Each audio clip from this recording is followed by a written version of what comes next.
Salam, axşamınız xeyir olsun. Bir yazın görüm səsim necə gəlir?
Hər vaxtınız xeyir olsun, axşamınız xeyir olsun. Necəsiz?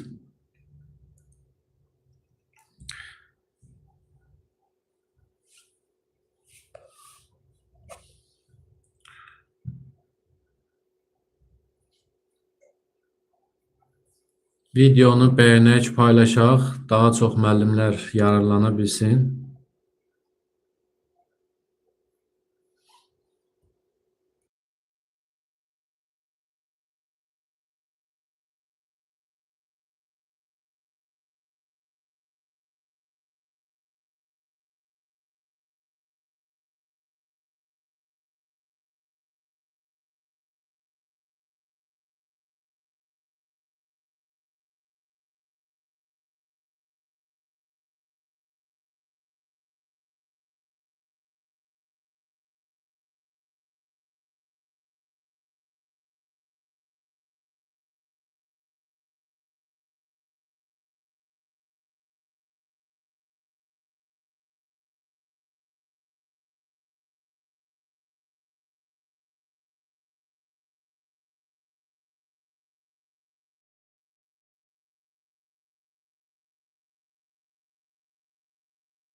Əziz və hörmətli izləyicilər, biz bugünkü mövzumuzda Azərbaycanın geoloji quruluşu və faydalı qazıntıları mövzusundan danışacağıq.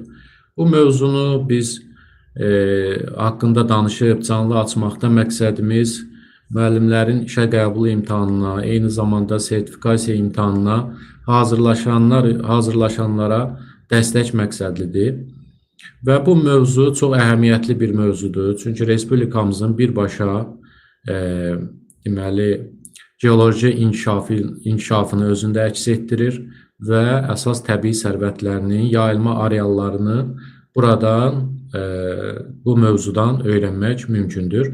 Və istər müəllimlərin işə qəbulu imtahanında, istərsə də sertifikasiya imtahanlarında bu mövzudan suallardan istifadə olunur və deməli müdavimlərin hər zaman çətinlik çəkə biləcəyi və diqqət ediləsi mövzudur.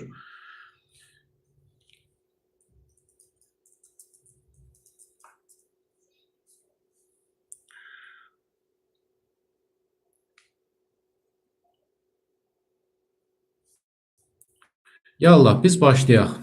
Mövzumuz dediyimiz kimi Azərbaycanın geoloji quruluşunu əks etdirir və faydalı qazıntılarından bəhs edir. Əvvəlcə biz Azərbaycan ərazisində geoloji inkişaf tarixindən və Azərbaycan ərazisində relyefin formalaşma tarixindən Deməli, proses necə olmuşdur? Bilirsiniz ki, Azərbaycan ərazisi Alp-Himalay deməli dağlıq qurşağında yerləşir, geosinklinalda yerləşir. Deməli, geoloji inkişaf belə baş vermişdi ki, Mezo erasının sonunda Ərəbistan tavası Afrikadan qoraq, Avrasiyanın tərkib hissəsi olan Şərqi Avropa litosfer tavası ilə toqquşmuşdur və ölkəmizin ərazisi vaxtilə ölkəmizin ərazisi hansı ki su altında qalmışdı, Tetis okeanının altındaydı. Həmin o suların altından suyun səthinə çıxmağa başladı. Yəni ərazinin qırışması nəticəsində Azərbaycan ərazisi Tetis okeanının sularının altından suyun üzərinə çıxmışdı. Şəkildə də görürsünüz, Ərəbistan tavası Avrasiya ilə toqquşur və nəticədə bu bölgədə həm cavan qırışıq dağlar əmələ gəlir, həm də suyun altında qalan düzənlik ərazilər suyun üstünə çıxmışdır və müasir relyef əmələ gəlmişdir. Yəni bu proses Mezo erasının sonlarından başlamışdır. Deməli, Azərbaycan ərazisində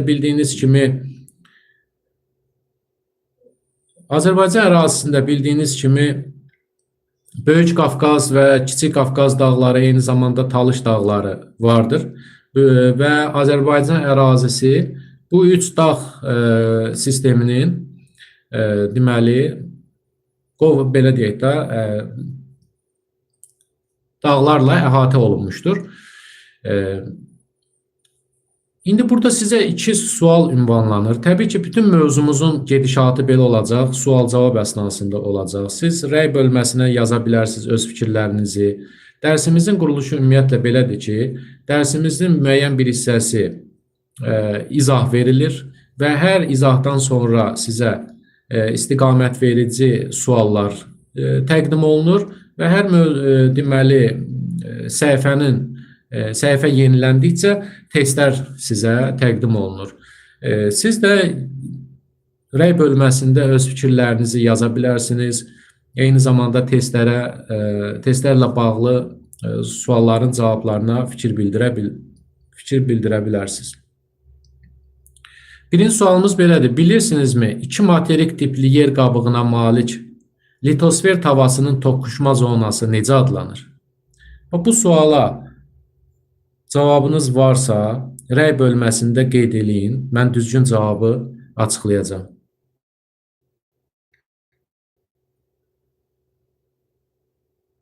İki materik tipli yer qabığına malik litosfer tavası toqquşursa, belə zona necə adlanır?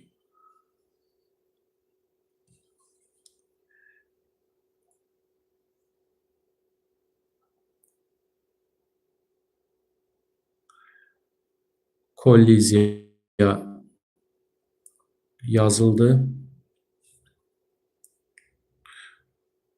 Bəli, sualın doğru cavabı kolliziyadır. Kolliziya konvergent sərhədin bir növüdür. Konvergent sərhədlər bilirik ki, bir okean və bir materik tipli yer qabığına malik litosfer tavasının toqquşma sərhədi də ola bilər. Bir də iki materik tipli yer qabığına malik litosfer tavasının toqquşma zonası da ola bilər. Bir okean, bir materik toqquşursa buna biz subduksiya deyirik. İki materik toqquşursa bu isə kolliziya adlanır və məhz Azərbaycan ərazisi, yəni Ərəbistan və Avrasiya tavalarının toqquşma zonası kolliziya adlanır. İkinci sualımız da var. Bu tavaların toqquşması nəticəsində, yəni Ərəbistan və Avrasiya tavalarının toqquşması nəticəsində başqa hansı dağlar yaranmışdır? Yəni Qafqaz dağlarından başqa hansı dağ yaranmışdır? Bununla da bağlı fikrinizi bildirə bilərsiniz.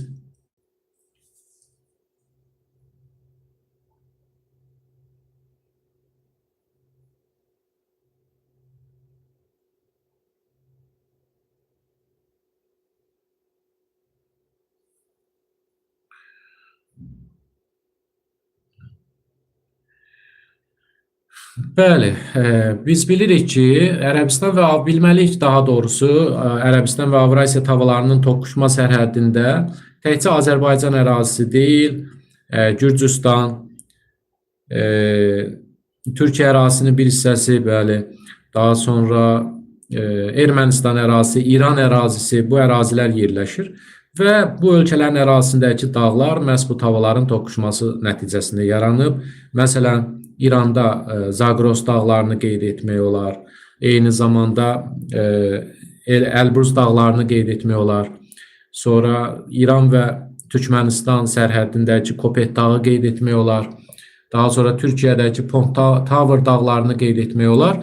O cümlədən Azərbaycan ərazisində, Gürcüstan və Ermənistan ərazisində yerləşən Qafqaz dağları da məhz bu tavaların toqquşma zonasında yaranmışdır.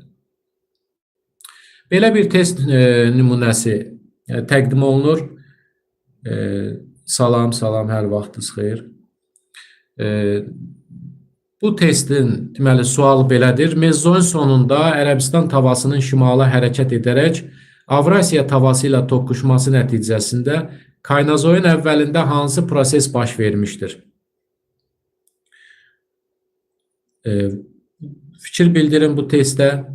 A bəndində Küraraz ovalığının tamamilə quruya çevrilməsi, Böyük və Kiçik Qafqaz dağlarının yerində adaların yaranması, palçı vulkanlarının kütləvi püskürməsi, Sədərək qalxmasında Paleozoy süxurlarının aşınması, Şamaxıda 9 ballıq zəlzələ zonasının formalaşması.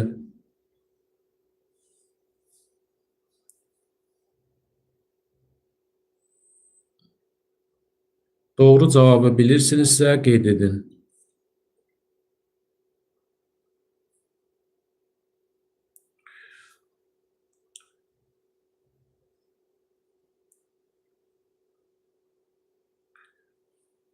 Deməli, Kaynazo erasının əvvəlində, yəni Mezozoydan sonra Kaynazo erasının əvvəlində, bəli, B variantı doğru cavabdır.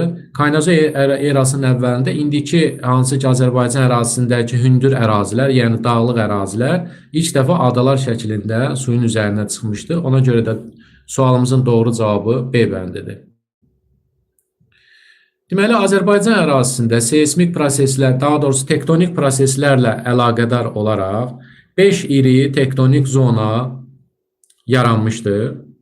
Xəritədə görürsünüz ki, Azərbaycan Respublikasının şimal-şərq hissəsində bir rəqəmi ilə nömrələnmiş hissədə Ön Qafqaz tektonik çökmə zonası yerləşir. 2. Böyük Qafqaz qalxma zonası.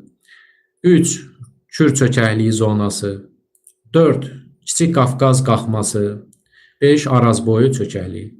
İndi bu ərazilərdə hansı coğrafi obyektlər, relyef vahidləri yerləşir? Bununla bağlı biz ətraflı tanış olacağıq. Amma belə bir sual ünvanlanıb, görün məlumatınız varmı? Tektonik zonaları bir-birindən fərqləndirən əlamətlər hansılardır? Yəni bu tektonik zonalar bir-birindən hansı xüsusiyyətlərinə görə fərqlənirlər? Baxın, burada adlarından da məlumdur. Adlarına diqqət etsəniz, ilk vizual fərqliliyi görə bilərsiniz.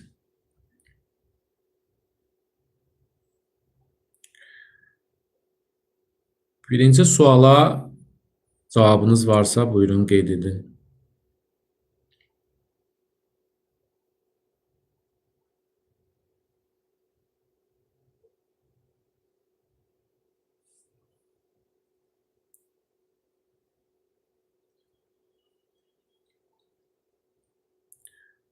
Deməli, tektonik zonaları bir-birindən fərqləndirən əsas xüsusiyyət onların çökmə və qalxma zonalarına ayrılmasıdır. Deməli, Azərbaycan ərazisində 3 çökmə zonasının olduğunu görürsünüz. Bunlar Ön Qafqaz çökməsi, Kür çökəkliyi və Arazboyu çökməsidir. Qalxmalar isə Böyük Qafqaz və Kiçik Qafqaz qalxmalardır. Bəli, mütləq hündürlüyünə görə bunlar fərqlənir. Eyni zamanda bunları fərqləndirən xüsusiyyət də odur ki, əgər litosfer tavalarının toqquşma sərhədidirsə, biz bilirik ki, litosfer tavalarının toqquşma sərhədi seismik cəhətdən aktiv ərazilərdir. Seismik cəhətdən aktiv ərazilərdə qalxma əraziləri biz antiklinal, çökmə əraziləri isə sinklinal adlandırırıq. Ona görə də Azərbaycan ərazisində deyə bilərik ki, 3 sinklinal bölgə, zona, 2 dənə isə antiklinal zona vardır. İndi isə ikinci sualda bildirilir ki, tektonik zonaların sərhədi boyu yerləşən coğrafi obyektlər və həmin sərhəd boyu ərazilərə aid xüsusiyyətlər hansılardır? İndi əlbəttə biz tektonik zonaların sərhədi boyu yerləşən coğrafi obyektləri bilməklə yanaşı, onların ərazisinə düşən obyektləri də bilməliyik. Ümumiyyətlə, bu mövzuda xəritə bilgiləri çox vacibdir. Azərbaycanın deməli, fiziki xəritəsini çox mükəmməl bilmək tələb olunur ki, bu mövzunu asanlıqla mənimsəmək mümkün olsun. İndi ikinci suala cavab verməmişdən qabaq, biz ikinci sualın cavabına dönəcəyik. İndi gəlin, biz bu tektonik zonalar üzrə relyef vahidləri ilə tanış olaq. Deməli, Ön Qafqaz çökməsinə Qusar maili düzənliyi, Samur dəvəçi ovalığı və Şollar düzü daxildir.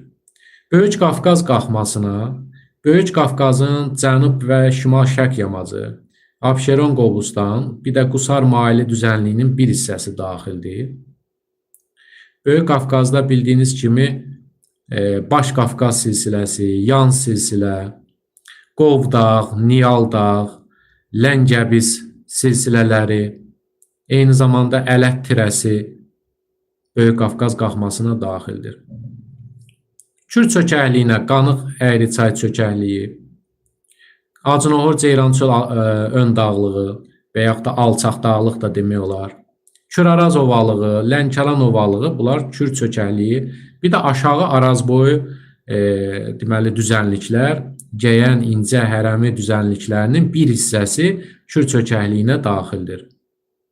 Kiçik Qafqaz qalxmasına Kiçik Qafqaz dağları, o cümlədən Naxçıvanın da dağlıq hissəsi. Bu arada qeyd edim ki, Naxçıvanın dağlıq hissəsi də Kiçik Qafqaz dağlarının tərkibidir və Talış dağları daxildir. Arazboyu çökəkliyə isə Naxçıvanın Arazboyu maili düzənlikləri daxildir. Amma daha öncəki xəritəyə biz diqqət etsək, 5-ci, yəni Arazboyu çökəklik, gördüyünüz kimi bütün Naxçıvanın Araz çayı sahilini əhatə etmir. Naxçıvanda Araz çayı İranla sərhəd bölgəsindən keçir və Araz çayı sahilində 7 dənə düz var. Onlar qərbdən şərqə doğru, yəni Türkiyədən üzü şərqə doğru sıralama ilə biz baxsaq onlara, onlar birinci Sədərək, sonra Şərur, Böyükdüz və Naxçıvan. Bax, bu ilk dörddük daxildə Arazboyu çökəkliyə. Daha sonra isə üçü qalır. Bunlar Gülüstan, Yayçı və Ordubaddır ki, o da sarı rəngdə olan ərazidir və bax, bu hissəni mən nəzərdə tuturam. Bu hissəni nəzərdə tuturam, diqqət eləsəz. Bu hissədə gördüyünüz kimi Arazboyu hissədir, lakin ora Kiçik Qafqaz qalxmasına daxildir. İndi daha öncə biz ikinci sual vermişdik, amma o sualın cavabını qeyd etmədik. Gəlin o suala dönək. Deməli, tektonik zonaların sərhədi boyu yerləşən coğrafi obyektlər. Məsələn, biz Ön Qafqaz çökməsi ilə Böyük Qafqaz qalxmasının sərhədinə baxsaq, bu hissəyə baxsaq, həmin bu sərhəd boyunda Qusar maili düzənliyinin tam olaraq belə yoxdur. Təqribən bu hissədə Qusar maili düzənliyinin həm Böyük Qafqaz qalxmasına, həm də Ön Qafqaz çökmə zonasına daxil olduğunu görə bilərik. Məsələn, Böyük Qafqazla Kür çökəkliyi zonasının sərhədində yerləşən coğrafi obyektlər deyilsə, onlara biz nə aid edə bilərik? Məsələn, Ləngəbiz silsiləsi var burada. Ləngəbiz silsiləsi əslində Böyük Qafqaz qalxmasına aid olsa da, amma təqribən sərhəddən keçir. Və yaxud da Kür çökməsi ilə Kiçik Qafqaz qalxmasının sərhədində yerləşən coğrafi obyekt. Məsələn, biz Qarabağ düzünü qeyd edə bilərik. Bax, burada Qarabağ düzü Kür çökməsinə daxil olsa da, amma Kiçik Qafqazla sərhəd boyundan keçir. Sonra Gəncə Qazax düzünü qeyd etmək olar. Bax, Gəncə Qazax maili düzünü qeyd etmək olar. Burada aşağı arazboyu düzlər var. Gəyən, İncə, Hərəmi düzləri həmçinin deməli sərhəddə yerləşir. Və bizim burada sualımızın ikinci hissəsi isə həmin sərhəd boyu ərazilərə aid olan xüsusiyyətlər soruşulurdu. Tektonik zonaların sərhədi tektonik qırılma xətlərindən keçir. Yəni ərazinin biri qalxır yuxarı, bir hissəsi enirsə aşağı, mütləqdir ki, orada ərazidə qırılma baş verəcək. Tektonik qırılma zonalarına aid olan xüsusiyyətlər bunlardır. Bunlar deməli yadda saxlamaq lazımdır. Seismik cəhətdən aktiv ərazilərdir həmin sərhəd bölgələr, yəni tektonik qırılma xətləri. Həmin tektonik qırılma xətləri boyu deməli yamaclar çox meyilli olurlar və orada deməli mineral bulaqlar yer səthinə asanlıqla çıxa bilirlər. Bəli, seismik cəhətdən aktiv olurlar, güclü zəlzələlər olur, doğrudur. Və buradakı sualımıza da gəlin diqqət edək. 1. Naxçıvanın arazboyu düzənlikləri deyərkən hansı düzlər nəzərdə tutulur? Bu suala az öncə biz cavab verdik. Arazboyu düzənliklər deyərkən dediyimiz kimi Sədərək, Şərur, Böyükdüz, Naxçıvan, Gülüstan, Yayçı və Ordubad düzləri nəzərdə tutulur. Amma onun 4 dənəsi, yəni Sədərək, Şərur, Böyükdüz və Naxçıvan arazboyu çökəkliyinə daxil olsa da, Gülüstan, Yayçı və Ordubad düzləri Kiçik Qafqaz qalxmasına aid etdik. Gəlin belə bir test tapşırığına baxaq. Əgər cavabı bilirsinizsə yazın. Verilmiş coğrafi obyektlərdən hansı tektonik cəhətdən ön Qafqaz çökmə zonasına daxildir? Abşeron Qobustan, Ceyrançöl alçaq dağlığı, Qusar maili düzənliyi, Lənkəran ovalığı, Acnohur ön dağlığı. Bunlardan hansı ön Qafqaza daxildir? Bəli, Qusar maili düzənliyi ön Qafqaza daxildir.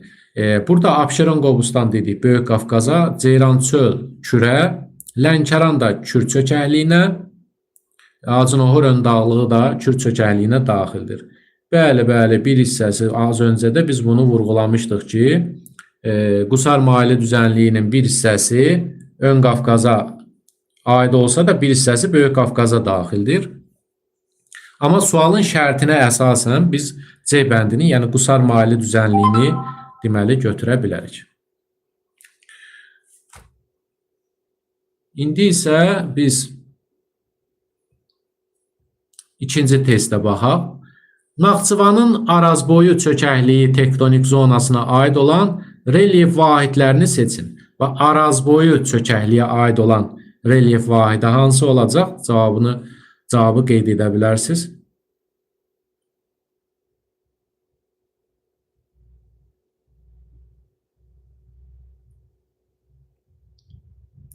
Bəli, doğrudur. B bəndi doğrudur.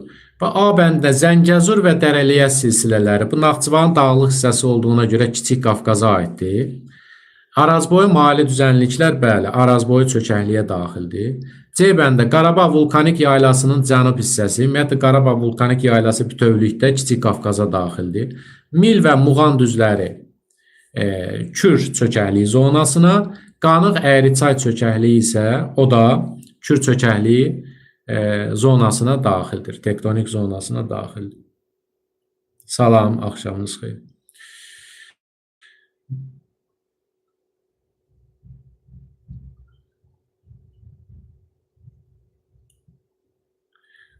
Deməli, biz seismik zonalar və tektonik qırılmalar. Az öncə bu haqda qısa danışdıq, amma indi biraz da geniş danışaq.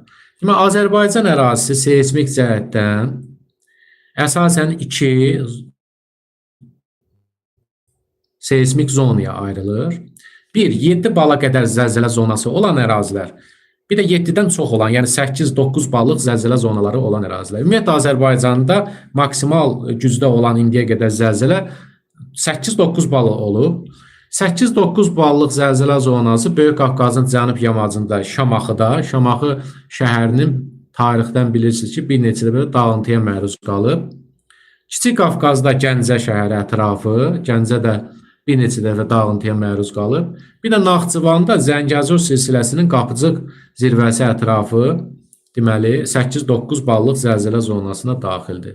Xəritədə bu əraziləri işarələsək biz təxminən bu 3 ərazini deyə bilərik ki, bunlar deməli 8-9 ballıq zəlzələ zonalarına daxildirlər. Amma qalan ərazilər, Kür Araz ovalığı, Qobustan, Abşeron, yəni Bakı şəhəri də həmçinin Qusar Maili düzənliyi, Talış dağları, Lənkəran ovalığı, eyni zamanda Acınohur, Ceyrançöl tərəflər, Naxçıvanın düzənlik hissələri, bunlar isə əsasən 7 ballıq zəlzələ zonalarına daxildir. Bayaq biz tektonik qırılmaları haqqında danışdıq. Tektonik qırılma zonaları dedik ki, tektonik zonaların sərhədini təşkil edir. Onlara aid olan xüsusiyyətlər bunlardır. Düzənlik və dağlar arasındakı sərhədlər qırılmalar boyu keçir. Dağ yamacları dik olur. Tez-tez torpaq sürüşmələri də baş verir. Seismik cəhətdən aktivdir. Termal və mineral suların yer səthinə çıxması ehtimalı böyükdür. İndi burada 2 sual təqdim olunub. 1. Azərbaycanda sürüşmələrin daha intensiv baş verdiyi ərazilər hansılardır? Əgər bilirsinizsə, qısa vaxt ərzində öz fikrinizi rəy bölməsində qeyd edə bilərsiniz. Sürüşmələr Azərbaycanda daha intensiv harada baş verir? Bəli, doğrudur. Böyük Qafqazın cənub yamacları götürmək lazımdır ki, ümumiyyətlə sürüşmələrlə bağlı hər hansı bir məlumat gördünüzsə, sürüşmələrlə bağlı bilin ki, söhbət Böyük Qafqazdan gedir. Böyük Qafqazın yamaclarında intensiv baş verir bu proses. İkinci, sürüşmələrin qarşısını almaq üçün hansı tədbirləri görərdiniz? Ümumiyyətlə görülür. Yəni sürüşmələrin qarşısını necə alırlar?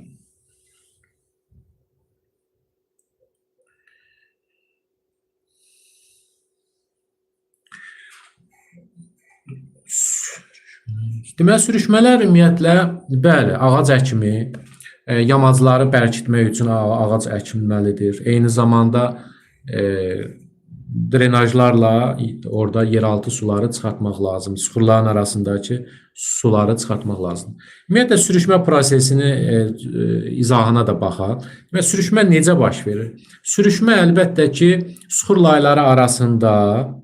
layları arasında meyilli ərazilərdə yığılmış suların fəaliyyəti nəticəsində baş verir. Yəni, meyillik olmasa sürüşmə olmaz. Yəni, birinci şərt nədir? Ərazinin meyilli olması. İkinci şərt nədir? Suxurlar arasında, yəni suların toplanmasıdır. Amma hansı suxurların? Əlbəttə ki, su keçirən suxur, su keçirməyən suxurun üzərində yerləşməlidir.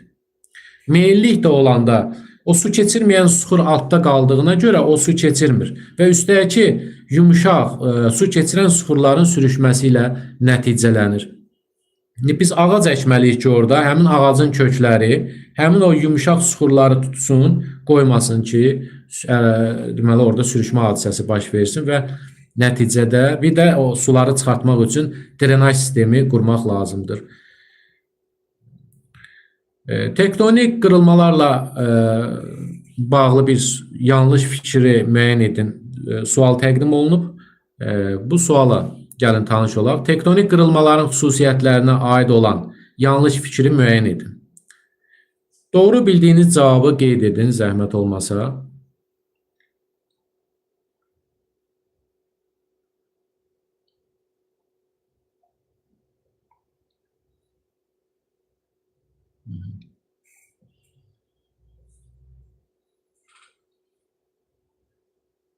Bəli, doğrudur, əlbəttə.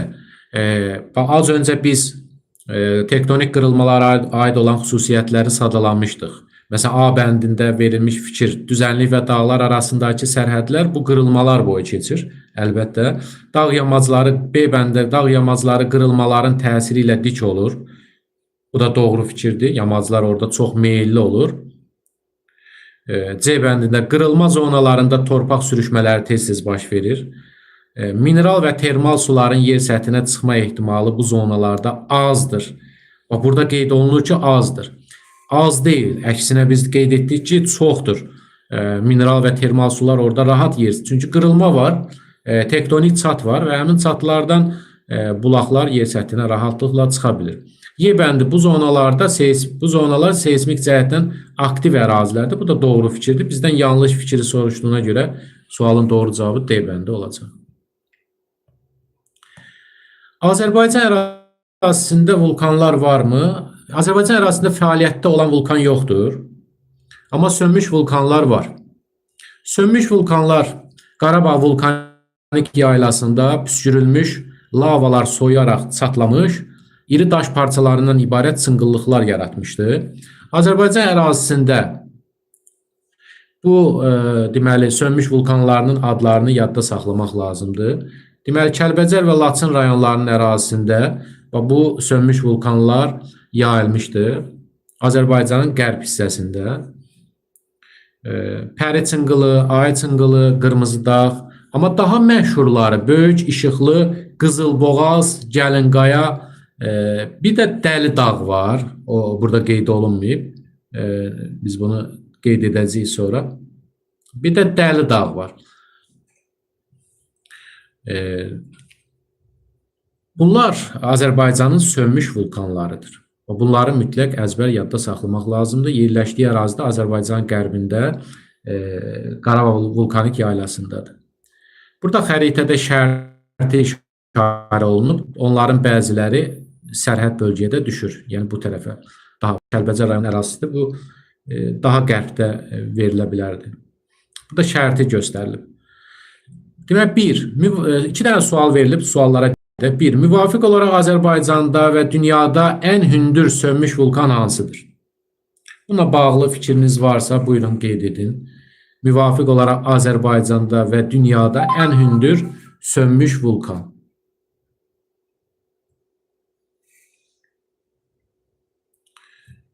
Görək izləyicilərimizdən bu suala doğru cavab verən olacaq.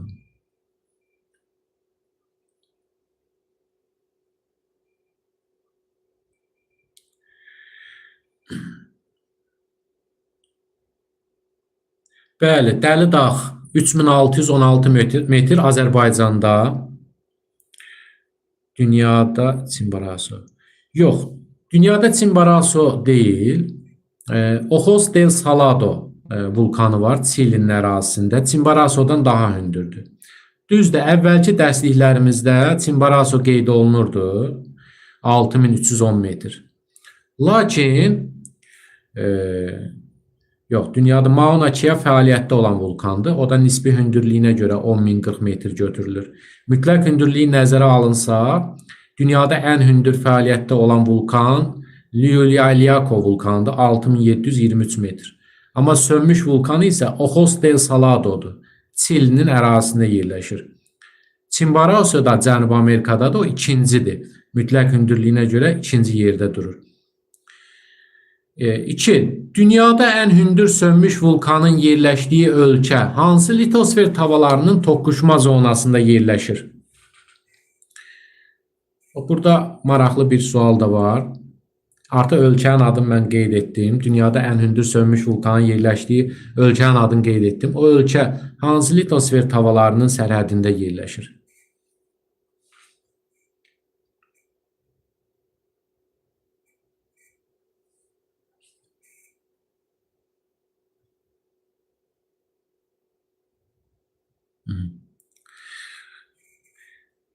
Naska və Cənubi Amerika.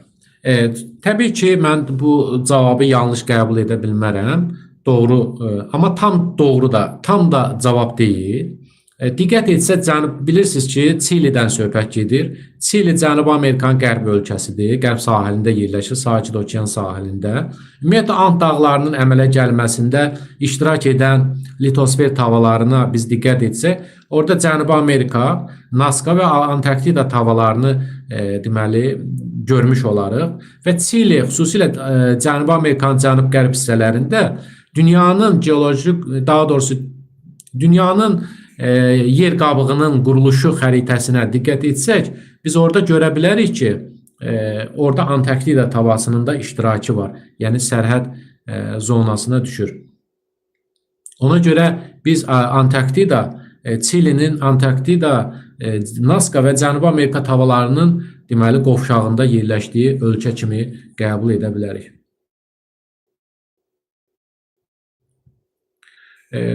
Sualımız var. Qarabağ vulkanik yaylasında yerləşən sönmüş vulkanları müəyyən edin. Az öncə biz bu vulkanların adını təqdim etmişdik sizə. Doğru cavabı qeyd edə bilərsiniz. Sadə bir sualdır.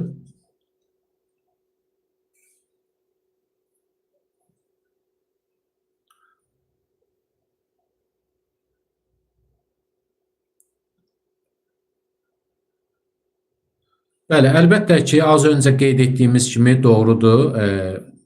B bəndi doğrudur. Böyük işıqlı, Qırmızı Dağ və Ayı Çınqılı vulkanları Qarabağ vulkanik yaylasında yerləşən sönmüş vulkanlardır. Digərlərinə biz diqqət etsək, məsələn, A bəndində Torağay, Keyrəki, Bozdağ, bunlar palçıq vulkanlarıdır. Və yaxud da C bəndə Şahdağ, Bazardüzü, Tufan Dağ, bunlar tektonik dağların zirvələridir. D bəndində Dəmiroğlu, Hamançay, bunlar Dəmiroğlu və Hamançay dəmir yataqlarıdır Daşkəsəndə. Qaradağ isə Gədəbəydə mis yatağıdır. Və yaxud da Y bəndə Zod, Kəlbəcərdə qızıl yatağı. Vecnəli, Zəngilanda qızıl yatağı, Qoşa da Gədəbəydə qızıl yatağıdır. Palçıq vulkanları haqqında təqdimatımız var. Palçıq vulkanlarına yalançı vulkanlar da deyilir. Psevdo vulkanlar da deyilir. Yəni bunlar ümumiyyətlə deməli sayı Azərbaycan ərazisində 300-dən artıqdır. Dünyada çoxdur, amma Azərbaycanda 300-dən artıqdır və dünyada ən çox palçıq vulkanı Azərbaycandadır. Yayıldığı ərazilərə diqqət etsək, Abşeron, Qobustan, Cənub-Şərqi Şirvan, Xəzərin şelf zonasında yayılmışdır. Deməli, yayılma areallarına diqqət etsək, biz burada görərik ki, 4 hissəyə bölünür. Yaşıl hissə, sarı, bənövşə və qırmızı hissə. Burada fikir verin, birinci yaşıl hissə Xəzəryanı vilayəti bildirir. İkinci hissə bənövşə Abşeron vilayətidir. Üçüncü hissə Şamaxı Qobustan, yəni sarı hissə Şamaxı Qobustan vilayətidir. Dördüncü hissə isə Küryanı vilayətdir. Və deməli 5-ci hissə bu artıq Xəzərin şelf zonasını bildirir. Əslində 6-cı hissə də var, o Azərbaycan qərb hissəsində. Biz onu öyrənmirik, dərsliklərdə öyrədilmir. Bu Gürcüstan tərəfdə Qanıq, Qabırı çayları arasında və ümumiyyətlə o hövzələrdə də rast gəlinir. Yəni Kür-Qabırı çaylarının ərazisində 6-cı vilayətdə var. Yəni belə deyim də Ceyran çöldə. Ceyran çöldə də palçıq vulkanlarının izlərinə rast gəlmək mümkündür. Amma onu biz orta məktəb dərsliklərində qeyd etmirik. Deməli, harda yayılır əsasən palçıq vulkanları? Palçıq vulkanları əsasən neftli, qazlı sahələrdə müşahidə olunur. Çökmə süxurlar çox olmalıdır palçıq vulkanlarının olduğu ərazidə və dərinliyi 4-6 kilometr arasında dəyişir. Azərbaycanda ən hündür palçıq vulkanı Torağaydır. Baxın, təxminən bu hissədə yerləşir. Mən indi onun yerini burada təxmini işarələməyə çalışacağım. Bu hissədə yerləşir Torağay və Torağay Bakı şəhəri Qaradağ rayonu Qobustan qəsəbəsi ərazisində yerləşir. Qobustan rayonu yox ha, Qobustan qəsəbəsi və deməli bundan başqa Şıx Zahirli, Axtarma Paşalı, Qalmaz, Keyrəki, Otman Bozdağ. Əslində palçı vulkanları gördüyünüz kimi xəritədə nöqtələr, hər bir nöqtə bir palçı vulkanını ifadə edir. Amma əsas ən hündür palçı vulkanların adlarını burada qeyd etmişik. Palçı vulkanları da deməli digər lava püskürən vulkanlar kimi qruplaşdırılır fəaliyyətinə görə. Məsələn, fəaliyyətdə olan vulkanlar var, gömülmüş vulkanlar da var. Məsələn, fəaliyyətdə olan vulkanlara diqqət etsə, əsasən quru səthindədir və yaxud da Xəzərdəki adalarda rast gəlinir. Amma gömülmüş vulkanlar daha çox Xəzərin şelf zonasında yerləşir. Və eyni zamanda sualtı vulkanlar da deməli vardır. Burada az öncə bayaqların biz bu suala doğru cavab verdik, əslində cavablandırdıq. Dünyada ən hündür sönmüş vulkan hansıdır? Bu təkrar bu sual burada da düşüb. Bu oldu dedik Ojos del Salado.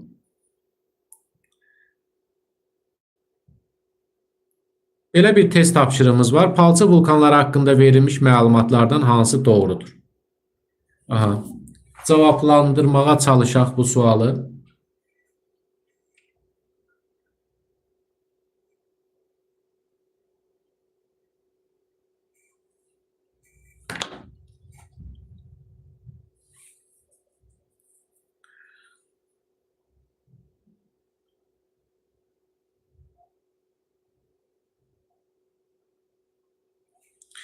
Bəli, B bəndi doğrudur təbii ki. Burada palçı vulkanlar haqqında verilmiş məlumatlardan hansı doğrudur?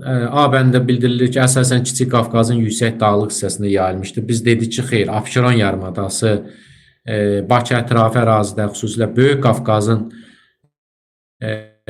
Qafqaz deməli tektonik zonasına daxil olan ərazilərdə və Xəzərin şelf zonasında yayılmışdır. B bəndində bildirilir ki, Torağay ən hündür palçı vulkandır. Bu doğru cavabdır təbii ki. Deməli 400 metr hündürlüyə malikdir. Maqmatik mənşəli deyil. Deməli çox maraqlıdır ki, palçı vulkanları palçıq püskürür və püskürdüyü palçığı da biz salza adlandırırıq. Salza palçı vulkanının püskürdüyü palçığa deyilir. Və həmin o salzalar müəyyən bir zaman keçdikcə quruduqdan sonra kəsəyə çevrilir və o kəsəkləri breksiya adlandırırlar. Yəni qurumuş salza breksiya adlandırırlar. Ona görə salza, breksiya bunlar palçı vulkanlarına aid olan terminlərdir, coğrafi terminlərdir. Dünyada sayına görə ikinci deyil, birincidir. Səthə çıxan su deyil. Suların temperaturu həmişə 100 dərəcədən yuxarı olur.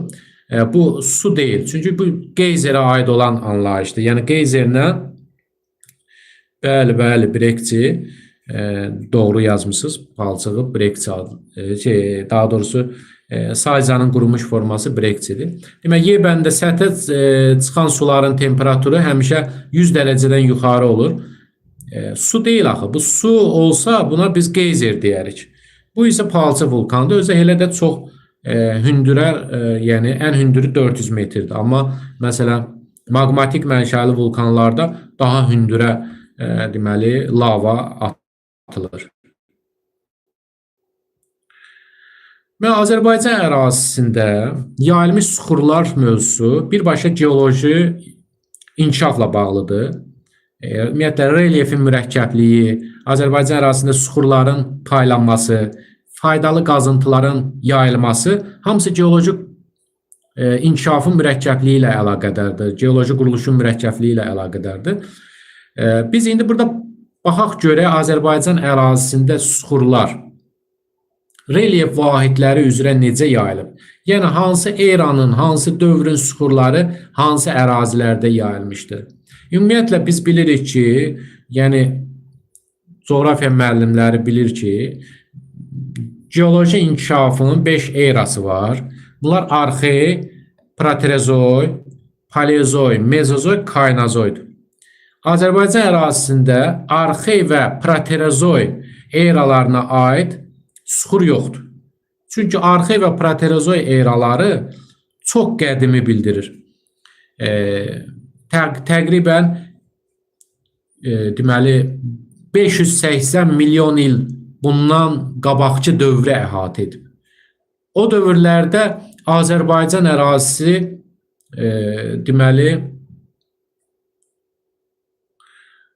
vahid quru sahə olan Pangeyanın tərkibində idi. Heç ümumiyyətlə belə bir bölgülər, ümumiyyətlə suxur falan, ümumiyyətlə canlı aləm heç inkişaf eləməmişdi. Ona görə Azərbaycan ərazisi başlayır hardan? 3-cü eradan, yəni Paleozoydan. Paleozoy erasından başlayır, sonra Mezozoy suxurları yayılıb, bir də axırıncı era Kaynozoy suxurları. Paleozoy erasında biz iki hissəyə bölürük. Alt Paleozoy, üst Paleozoy. Paleozoy erasının suxurların yayıldığı ərazilər Azərbaycanda bir Naxçıvandadır, bir də Tovuzdadır. Naxçıvanda hardadır? Deməli, Sədərək və Şərur rayonlarının ərazisində. Sədərək və Şərur rayonlarının ərazisində. Bir də deyirik Tovuz rayonunun ərazisində. Alt Paleozoy Tovuzdadır, Əsriçay və Cəyəmçay hövzələrində. Üst Paleozoy isə dediyim kimi Sədərək və Şərur rayonları ərazisində Dərəliyyə silsiləsində və Sədərək qalxmasında rast gəlinir. Başqa heç bir yerdə yoxdur. Sonra gəlin Mezozoy erası. Mezozoy erası 3 dənə dövrü var. Trias, Yura, Təbaşir. Birinci, Trias dövrünün suxurları o da Naxçıvanda Dərəliyyə silsiləsindədir. Yura dövrünün suxurları Böyük və Kiçik Qafqazın yüksək dağlıq ərazilərini əhatə edir. Təbaşirin isə suxurları yenə Böyük və Kiçik Qafqaz, amma bu dəfə orta dağlıq ərazilərini, bax burada diqqət etsin, orta dağlıq ərazilərini əhatə edir. İndi burada 2 dənə sual təqdim olunub. Ən qədim suxurların yayıldığı ərazilər hansı tektonik zonalarda yerləşir? Bax, diqqət çəkən məqamdır da bu da. Ən qədim suxurlar hansıdır? Alt Paleozoy və üst Paleozoy yaşlı suxurlardır ki, onlar hansı tektonik zonalarda yayılıb? Cavablandırın görüm.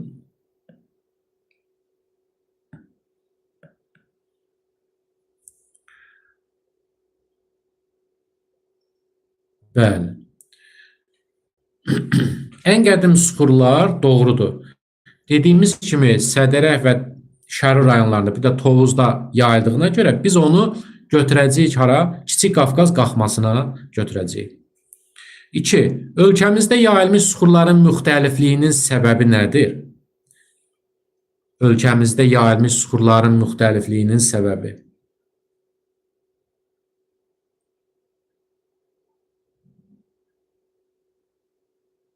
Bu suala nə cavab verərdiniz?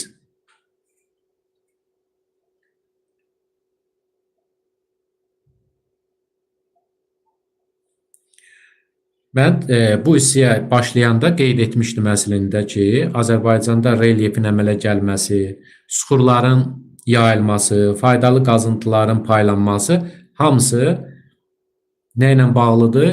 Geoloji inkişafla bağlıdır. Yəni, geoloji quruluşun mürəkkəbliyi ilə bağlıdır. Bu, ayrıca bir testin konkret cavabıdır. Ona görə bunu yadda saxlayaq.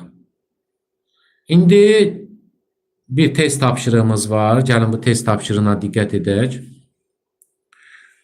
Düzdür, bəli, geoloji quruluşla. İndi test tapşırığına baxaq. Uyğunluğu müəyyən edin deyir. Yura yaşlı suxurlar, Təbaşir yaşlı suxurlar, Antropogen yaşlı suxurlar və Paleogen yaşlı suxurları yayıldığı ərazilərə görə uyğunlaşdıraq.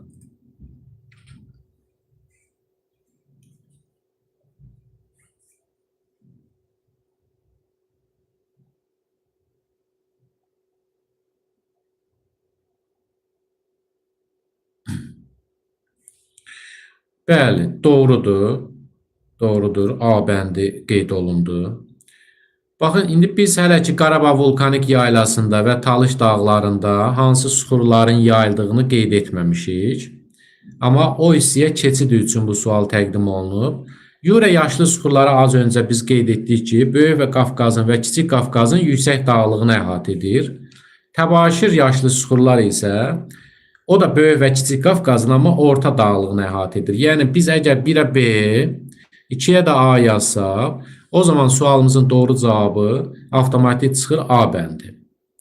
İndi sualın digər hissəsinə baxsaq, antropogen yaşlı süxurlar Qarabağ vulkanik yaylasında, yəni 3-də, paleogen yaşlı süxurlarda Talış dağları və indi keçəcək Zəngəzurda da vardır, hətta Şahdağ silsiləsində də rast gəlir. Yəni sualı belə məntiqlə tapmaq olar. İndi digər ərazilərdə yayılmış süxurlara diqqət edin, xüsusilə Kaynazo erasının süxurlarına. Deməli, Kaynazo yaşlı süxurları, Kaynazo erasının 3 dənə dövrü var. Paleogen, neogen, bir də antropogen. Antropogenə 4-cü dövrdə deyirik. İndi qədimdən başlayaq. Paleogen. Paleogen dövrünün süxurları harada yayılıb? Talış dağlarında, Naxçıvanın orta və yüksək dağlıq ərazilərində, bir də Şahdağ silsiləsində rast gəlinir. Talış dağları Naxçıvanda və Naxçıvanın da bu Zəngəzur silsiləsini yadda saxlayaq. Zəngəzur silsiləsində, bir də Şahdağ silsiləsində rast gəlinir. Şahdağ silsiləsi də bu Kiçik Qafqazda olan silsilədir. Çox maraqlıdır. Bir şey diqqət eləyin. Mən diqqət eləmişəm, siz də yadda saxlayın. Şahdağ silsiləsi bildiyiniz kimi Ermənistanla sərhəd boyu ərazidə şimaldan cənuba doğru, hətta şimal-qərbdən bir qədər cənub-şərqə doğru uzanır. Şahdağ silsiləsinin şimal hissəsi Kaynazo erasının paleogen dövrünün süxurudur. Yəni Şahdağ silsiləsinin, bax buraya yazıram, Şahdağ silsiləsinin şimalı paleogenə aiddir. Onun cənubi hissəsi Böyük Qafqazın yüksək dağlığı hara aid idi? Yura yaşlı süxurlar idi da. Yəni Şahdağ hissəsi məhz Mezozoy yaşlıdır. Yəni Şahdağ silsiləsində həm Mezozoy süxurları yayılıb, həm də paleogen, yəni Kaynazoy süxurları yayılıb. Amma Şahdağın şimalı paleogendir, yəni Kaynazoydur, cənubi isə Mezozoydur. Bunu yadda saxlayaq. Neogen dövrünün süxurların yayıldığı ərazilər. Neogen dövrünün süxurları Qobustan Abşeronda, Ceyrançöl Acınohurda, Naxçıvanda, Böyük Qafqazın şimal-şərqində, Qusar maili düzənliyində rast gəlinir. Bir də əlavəm var burada. Brovar silsiləsində Brovar silsiləsində də Neogen dövrünün süxurları yayılmışdır. Qobustan Abşeron, Ceyrançöl Acınohur, Naxçıvan, Böyük Qafqazın şimal-şərqi, yəni Qusar maili düzənliyi, bir də Brovar silsiləsi. Bir də sizə bəlkə də heç diqqət eləməmisiniz, çox maraqlı bir məlumatı da verim. Deməli, Salyan rayonu ərazisində bildiyiniz kimi Kür çayı sahilində, Neftçala ilə sərhəddə, deməli, orada bir göl var, Duzdağ gölü. Duzdağ gölünün sahilində də Neogen dövrünün süxurlarına rast gəlinir. Salyan və Neftçalanın sərhədində Duzdağ gölünün sahilinə diqqət etsək, ətrafında da Neogen dövrünün süxurlarına rast gəlinir. Sonra antropogen, ən cavan süxurların yayıldığı ərazilərdir bu. Çökmə mənşəli Kür Araz, Qanıq Əyri çay, Samur Dəvəçi, Lənkəran ovalıqları, Gəncə Qazaq düzləri, aşağı Arazboyu düzlər, Gəyən İncə hərəmini də qeyd etmək olar. Vulkanik mənşəli süxurlar isə Qarabağ vulkanik yaylasında yayılmışdır. Yəni, harda ovalıq, çökəklik varsa, orada biz nə götürəcəyik? Antropogen yaşlı süxurlar. Amma bir dənə istisna Qarabağ vulkanik yaylasıdır ki, Qarabağ vulkanik yaylasında da təbii ki, vulkanik süxurlar 4-cü dövrə aiddir. İndi burada sual var. Dərsimizin əvvəlinə qayıtmamız üçün 2 sual təqdim olunub. Azərbaycanda hansı geoloji eranın süxurlarına rast gəlinmir? Bunu az öncə dedik. Hansı geoloji eranın? Əlbəttə ki, Arxe və Proterozo eralarının süxurlarına rast gəlinmir. Bunu dedik. Bəli, doğrudur. Ölkəmizdə hansı geoloji eraların süxurları daha geniş yayılmışdır? Daha geniş. Yəni var deyilmir. Hansı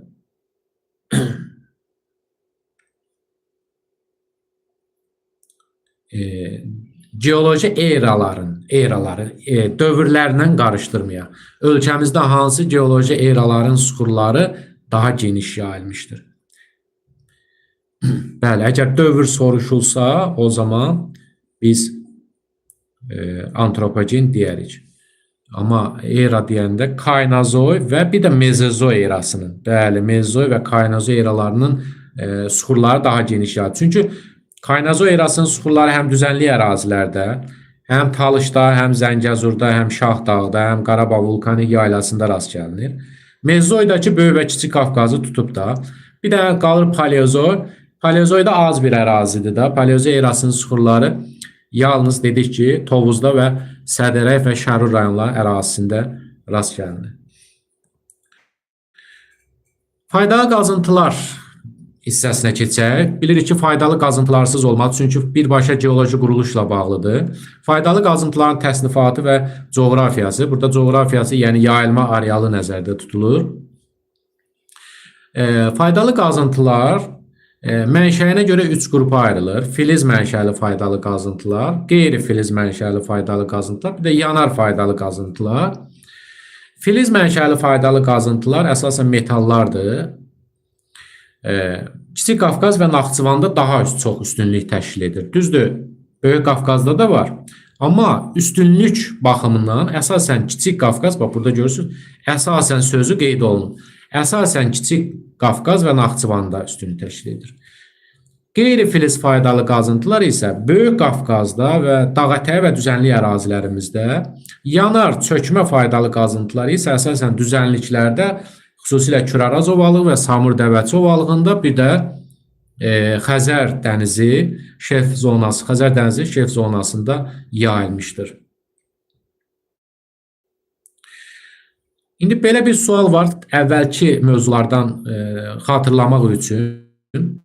Birinci sualda deyilir ki, süxurlar mənşəyinə görə, indi burada görə sözü düşməyib, süxurlar mənşəyinə görə hansı qruplara bölünürlər? Gəlin bunu xatırlayaq. Süxurlar mənşəyinə görə hansı qruplara bölünürdü?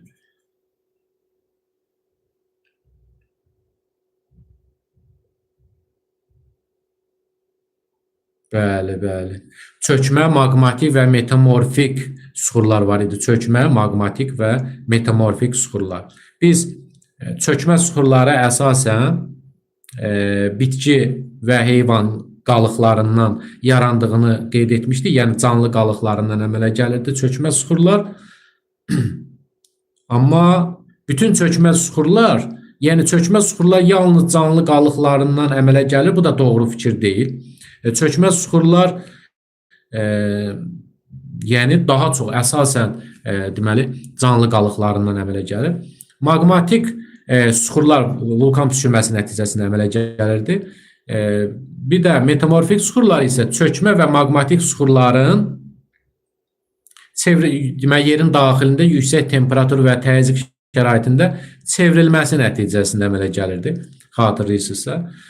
İkinci sual. Mineral ehtiyatların paylanması ilə süxurların yayılması arasında hansı əlaqə vardır? Təkcə Azərbaycanda yox, ümumiyyətlə sual verilir. Yəni, mineral ehtiyatlar deyərkən təbii sərvətlər nəzərdə tutulur. Ay maşallah, bəli. Maqmatik süxurlar yayılan ərazilərdə filiz faydalı qazıntılar, çökmə süxurlar yayılan ərazilərdə qeyri-filiz faydalı qazıntılar. Bəli, doğrudur. Qeyri-filiz faydalı qazıntılar, yəni yanar faydalı qazıntılar da onun tərkibində gedir. Doğrudur. İndi gəlin ayrı-ayrılıqda biz burada tanış olaq. Faydalı qazıntıların, yəni mineral ehtiyatların adı, yataqları, bir də yerləşdiyi rayon olmaqla və eyni zamanda şərti işarələri ilə tanış olub öyrənəcəyik. Bax, əvvəlcə ilk filiz, burada filizlərdən danışacağıq, yəni birinci. Dəmir, alnit, mis və xromit. Demək, dəmir haradadır? Yataqlarının adına baxın. Hamançay, Dəmiroğlu, Daşkəsən. Bu üç yatağın üçü də Daşkəsəndə yerləşir. İkinci alnit. Alnitin yatağının adı zəilikdir, o da Daşkəsəndə yerləşir. Mis. Yatağın adı Qaradağ, Gədəbəydə. Xromit. Göydərə, Kəlbəcərdə, İpək, Laçında yerləşir. Yəni bunu mən səsləndirirəm ki, bilməyənlər də yadında saxlasın. Amma əzbərləmək, bu konkret bu hissəsi əzbərləmək tələb edir. İndi gəlin belə bir tapşırıq nümunəsi sizə verilib. Görək bu şərti işarələri biz tanıyırıqmı? Baxın, uyğunluğu müəyyən edin. Yəni yuxarıda adları çəkdiyim faydalı qazıntılardan, yəni dəmir, alnit, mis, alnit onların şərti işarələri verilib, amma qarışıq şəkildə verilib. İndi gəlin bunlardan hansılar hansına aiddir? Görək kim bilirsə yazsın. Bir 20 10 saniyə, 15 saniyə gözləyək.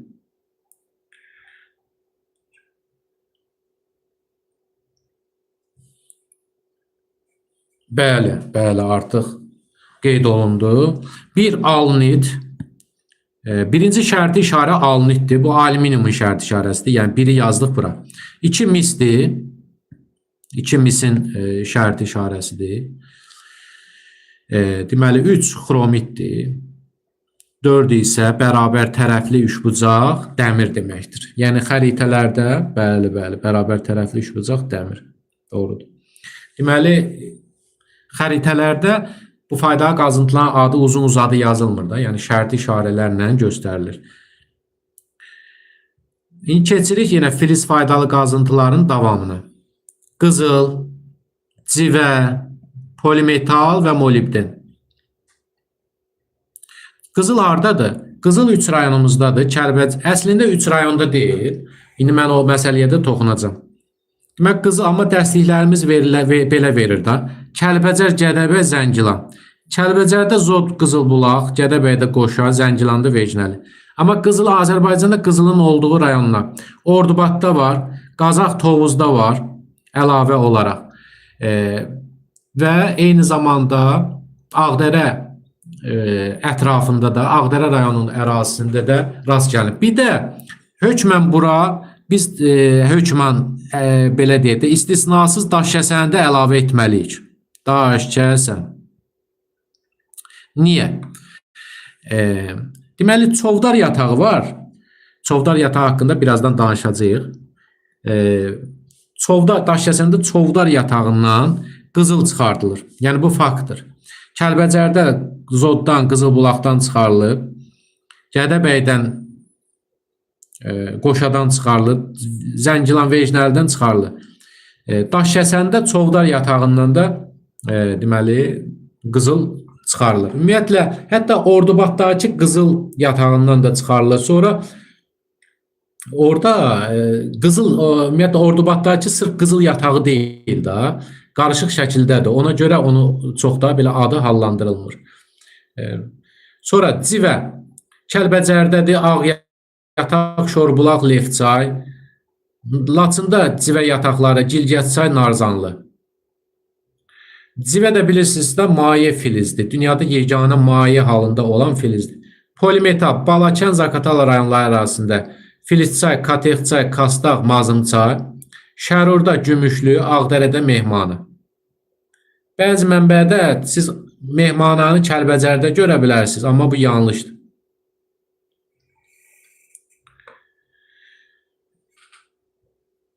Deməli, Mehmananı yanlışlıqla Ağdərədə də görə bilərsiniz. Kəlbəcərdə görə bilərsiniz. Burada Qızılbulaq, Ağdərə yazılıb, Ağdərədədir.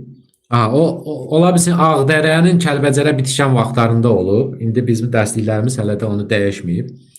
Mehmanı Ağdərədədir. Onda Qızılbulağı da biz də ayırarıq. Deməli, molibden yatağı isə Ordubaddadır, Parağatçay və Diyaqçay. İndi bunların şərti işarələri ilə gəlin tanış olaq. Görə uyğunlaşdırmaq mümkün olacaqmı? Hansı qızıldır, hansı civədir, hansı polimetaldır, hansı molibdendir?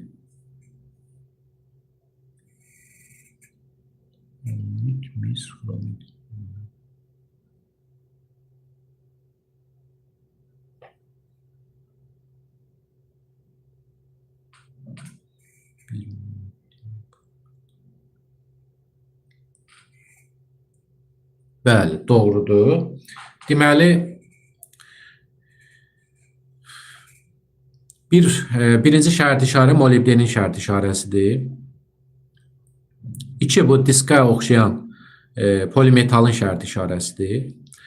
3 qızıldır, yəni yarısı qara, yarısı ağ. Tam qalın çevrə olan isə civədir. Bu da 4. Şərt işarələri mükəmməl bilmək lazımdır. Gəldik yanar faydalı qazıntılara.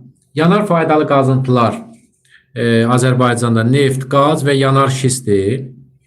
Əslində Azərbaycanda daş kömür yataqları aşkar olunmayıb. Amma bu o demək deyil ki, Azərbaycanda daş kömür yoxdur. Sadəcə ələcə aşkar olunmayıb. Yəni faktik olaraq aşkar olunub, istifadə edilmir. Heç belə yanar şistdən də istifadə edilmir. Sadəcə onun mümkün ehtiyatları müəyyənləşdirilib ki, yəni var Azərbaycanda. Əslində daş kömüründə o aşkar eləyiblər. Yəni daş kömüründə Azərbaycanda olduğu məlumdur. Yəni olması məlumdur. Amma hələ ki nə yanar şistdən, nə də ki daş kömürdən istifadə olunmur. Deməli, müxtəlif yataqlar var. Neft yataqları 2 hissəyə bölünür. Quruda və dənizdə. Eyni zamanda qazda. Demək, quruda olan neft yataqları Bibiheybət, Pirallahı, Yasamal, Mollakənd, Muradxanlı, Qaraçala, Siyəzən. Qaz yataqları isə Qaradağ, Qobustan və Gürcan Zirədir. Dənizdə olan neft yataqları Günəşli, Azəri, Çıraq, Alov, Danulluzu, İnam, Oğuz, Əşrəfi, Qaradağ, Qarabağ. Qaz yataqları isə Şahdəniz, Ümid, Abşeron. Burada yanar şist ehtiyatları isə İsmailli, Qobustan və Quba rayonları ərazisində yayılmışdır. Burada bir maraqlı bir qeyd var, bunu da yadda saxlayaq. Muradxanlı və Mollakənd yataqları mezozoy yaşlı suxurlarda yaranmışdır. Digərləri isə Kaynazoyun antropogen, yəni 4-cü dövr suxurlarında yaranmışdır. Bu arada deməli Muradxanlı yatağı İmişli rayonu ərazisində, Mollakənd yatağı isə Kürdəmir rayonu ərazisində yerləşir və əslində bu yataqların hər ikisi çoxdan istismara dayandırılmışdır. Sadəcə adları hələ də kitabdan niyə çıxarılmır, mənim başım çıxmır. İndi gəlin şərt işarələri ilə tanış olaq. Burada 3 şərt işarə təqdim olunub. Bunun biri neftdir, biri qazdır, biri də yanar şistdir. Bunları da qeyd edək. Bəli. Bəli, bax buna mən birinci şərti işarəyə həmişə buynuzlu üçbucaq deyirəm. Bu buynuzlu üçbucaq yanar şistin, yəni bu yanar şistin işarəsidir. Yanar şist. İkinci, içi boş, amma bərabər yanlı üçbucaq. Bərabər yanlı üçbucaq qazdır. Bu isə neft. Yəni neftlə qaz bir-birinə oxşayır.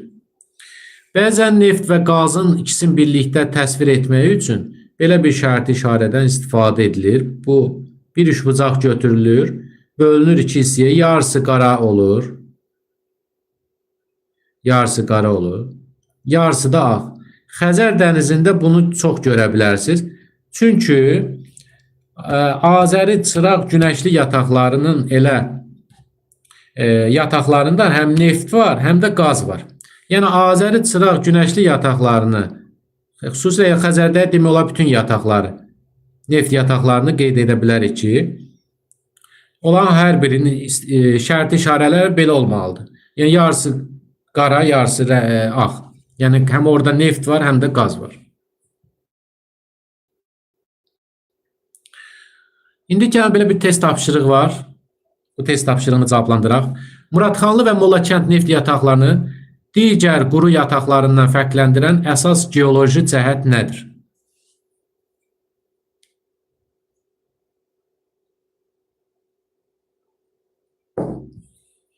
Bəli, doğrudur. Biz az öncə qeyd etdik ki, Muradxanlı və Molla kənd yataqları, yəni İmişli və Kürdəmir rayonları ərazisində yerləşən yataqlarda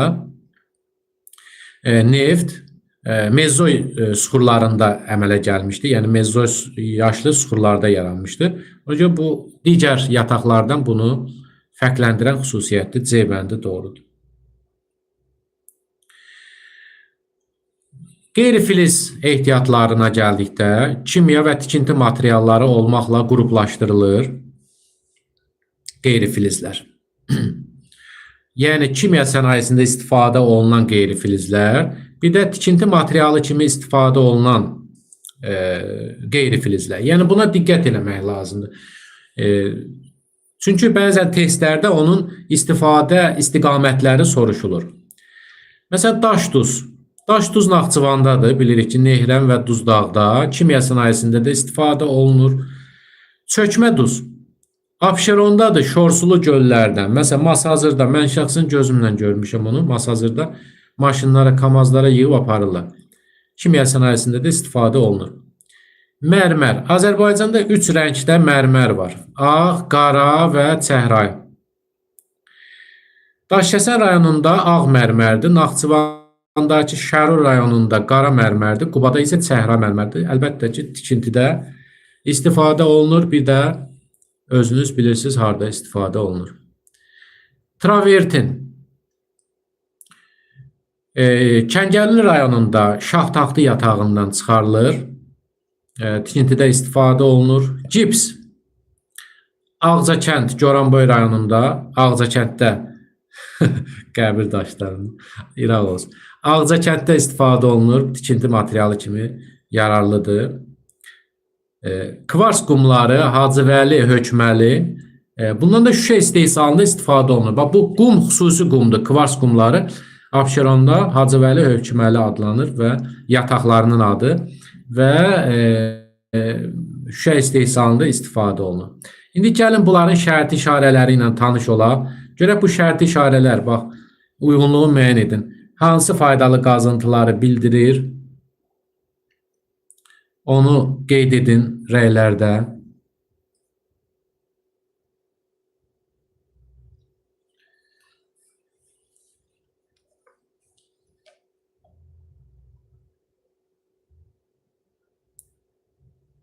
Aha, bir tuz.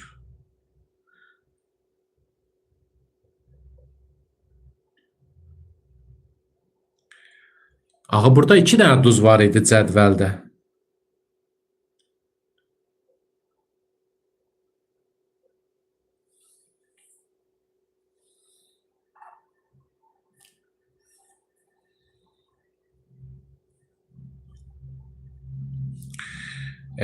Deməli, bəli. Birinci çökmə duzdur uşaqlar. İçərisi boş olanda çökmə duz olur.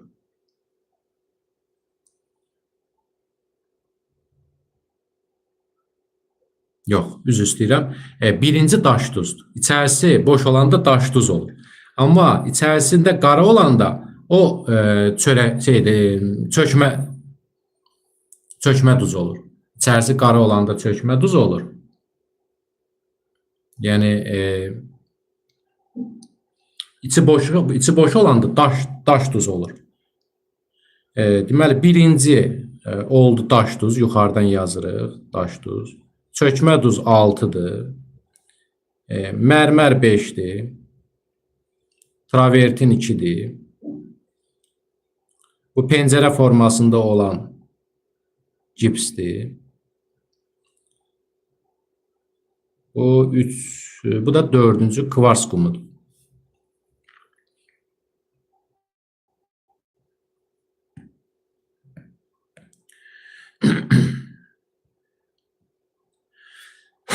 Belə bir test tapşırığı var. Mərmər, gips, kvars qumları yataqlarının düzgün ardıcıllığını müəyyən edin.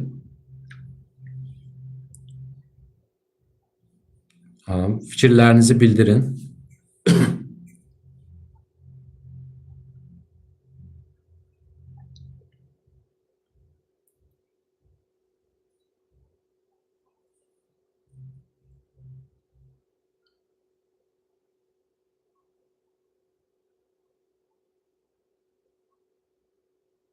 Bəli, bəli. Altı çökmə duz idi. Yəni içərisi qara olanda çökmə duz olur. İçərisi tam ağ boş olanda olur deməli daş duz. Bəli, burada sualın doğru cavabı A bəndidir. Mərmər yatağı biz dedik Daşkəsəndə ağ mərmər var idi. Cips Ağcakənddə, Kvars qumu isə Hacıvəli və Hökməli idi. Ona görə doğru cavab A bəndidir. Nehrəm daş duz idi. Bu şorsulu göllər xörək duz, çökmə duzu idi. Hökməli kvars qumudur. Şahdağdı travertin idi. Daşkəsən dəmir filizi idi. Qubada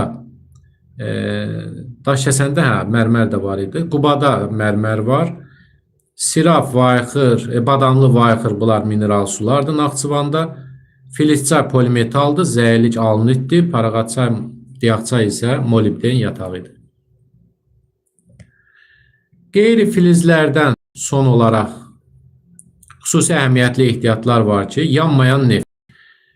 Yanmayan neft naftalanda yerləşir və əsasən müalicə məqsədi ilə istifadə olunur. Yəni, bax, naftalan neftinin xüsusi nədir?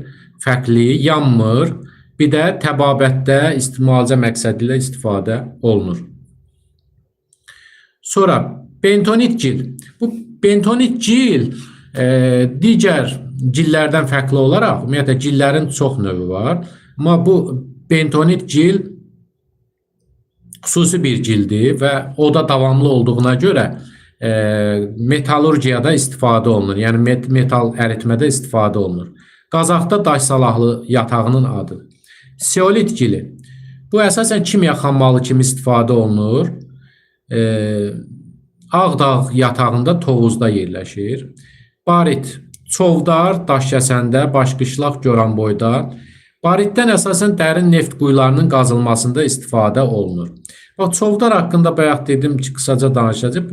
Barit yatağı, bir də Çovdarda görüm kim yadında saxladı, başqa nə var idi? Bir də əlavə olaraq perlit. Perlit Keçəldağda yatağının adıdır. Kəlbəcər və Qubadlı ərazisində rast gəlinir perlitə və kənd təsərrüfatında istifadə olunur. Barit dedik, Çovdarda barit çıxarılır. Bir də nə var idi? Bəli, qızıl da hasil olunur. Qızıl da çıxarılır, doğrudur. Gəlin şərti işarələri ilə tanış olaq.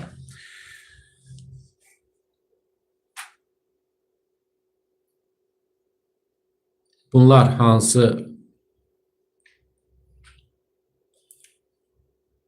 resursların şərti işarəsidir?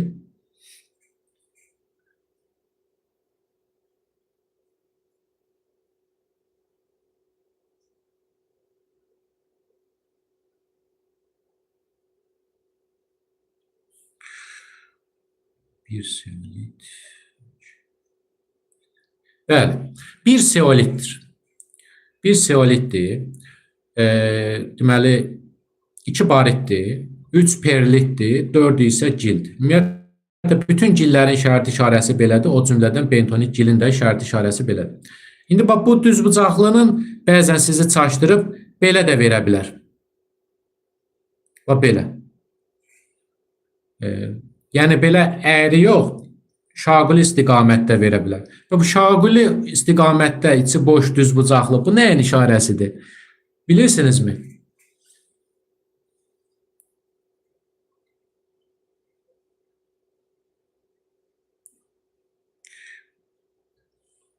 Bu da S hərfi ilə başlayır. Bu seolit oldu.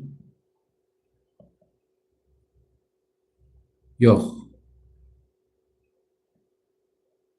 Bu isə sement xammalının. Sement xammalının şərt işarəsi, sement. Yadda saxlayın, bax. Seolit, sement. Belə köndələn olanda seolit, düz olanda deməli sement olur.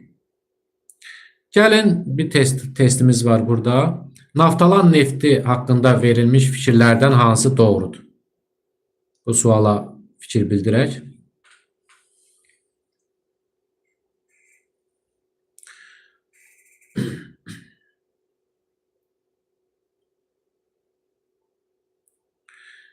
Bəli, biz dedik ki, naftalan nefti xüsusi növ neftdir.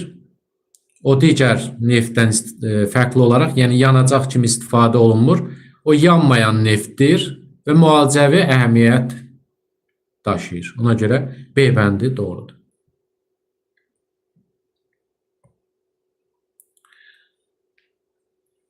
Filiz çay, Katex çay və Kastaq yataqları hansı faydalı qazıntı növünə aiddir və hansı rayonda yerləşir?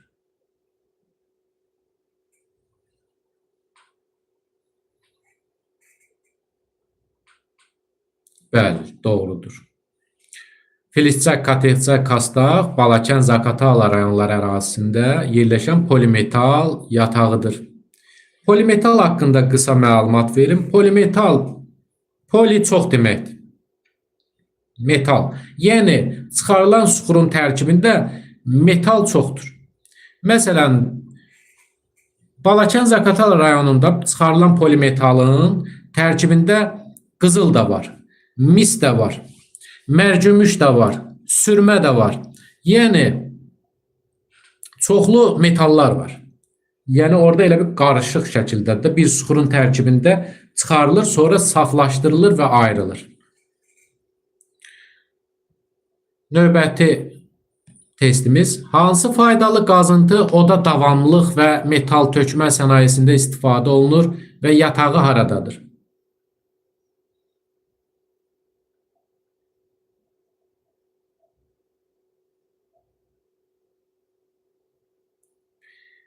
Ən çox misdir. Ən çox misdir nə? Nədir mis?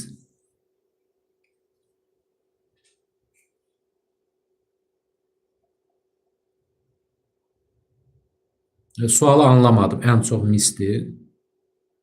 Polimetalın tərkibindəki mi?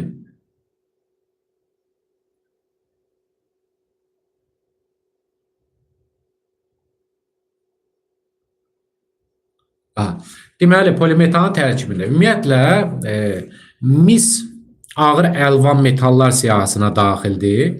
Alüminium məsələn yüngül əlvan metallar siyahısına daxildir.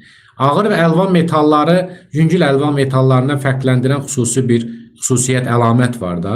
Çıxarılan suxurun tərkibində filizin miqdarı az, tullantının miqdarı çoxdursa, ona ağır əlvan metallar deyirlər. Yəni, onun tərkibindən ayrılanlara ağır əlvan metallar deyilir. Yox, əgər çıxarılan suxurun tərkibində filizin miqdarı çox, tullantının miqdarı azdırsa, buna yüngül əlvan metallar deyirlər. Düşünürəm ki, yəni elə çox polimetalın tərkibində mis var. Amma nə qədərdir, indi o suxurun dərinliyindən, ondan sonra növündən asılı ola bilər, dəyişə bilər. Yəni, konkret polimetalın əsasını mis təşkil edir, bunu deyə bilmərik.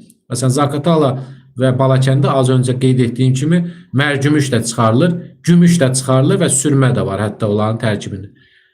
Mərcümüş və gümüş var o polimetalın orada, yəni Balakən və Zaqatalada. Mis də var, qızıl da var. Bunun tərkibində daha çox hansıdır, onu dəqiq söyləmək olmaz.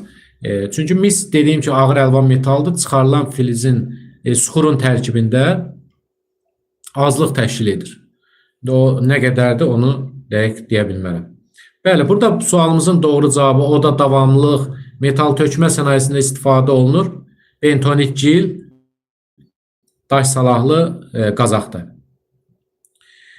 Azərbaycan mineral ehtiyatlarından təbii ki, Azərbaycan Mineral Sular Muzeyi adlandırırlar. Mineral bulaqlarından danışmasaq olmaz. Azərbaycan mineral bulaqlarını öyrənəndə region ayırın, öyrənin. Böyük Qafqazın bulaqlarını bir öyrənin. Abşeron, Talış bölgəmizin, Naxçıvanın və Kiçik Qafqazı ayrı-ayrı öyrənə bilərsiniz. Məsələn, Böyük Qafqazda Qubada, Xaltan, Cimi, Xaşı bulaqları var. Şabran rayonunda Qalaltı, Qax rayonunda İlisu, Qəbələdə Bum, Oğuzda Xalxal, İsmailidə Bədo, Şamaxıda Çuxuryurd, Abşeronda Şıx Suraxanı. Məsələn, ola bilər də tez qarşımıza çıxır ki, məsələn, Böyük Qafqaz tektonik zonasında yerləşən mineral bulaqlar hansılardır? Onda bunları hamısını götürə bilərsiniz. Yəni, Böyük Qafqaza aiddir bu.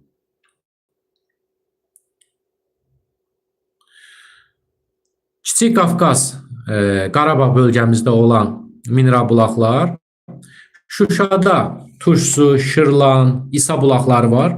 Kəlbəcərdə İstisu, Tutqun, Laçında isə Minkənd. Naxçıvanda Şahbuzda Badamlı, Babəkdə Vayxır və Sirab, Culfada isə Darıdağ. Cənub bölgəmizdə Lənkəranda Meşəsu, Masallıda isə İstisu, Qotursu, Donuzütən var. Bu mineral bulaqlar bu şəkildə adlarını biz region bölün. Yəni Böyük Qafqaz, Kiçik Qafqaz, bu şəkildə Naxçıvan, Abşeron və belə bölüb öyrənmək rahatdır. İndi birinci sualda burada yenə sizə sual təqdim olunub. Biraz da qaldıraq bunu, tam aydın görünsün. 1. Deyir ki, birinci sualda bulağı digər yeraltı sulardan fərqləndirən əsas xüsusiyyət nədir? Yəni mineral bulaqları digər yeraltı sulardan fərqləndirən xüsusiyyət hansıdır?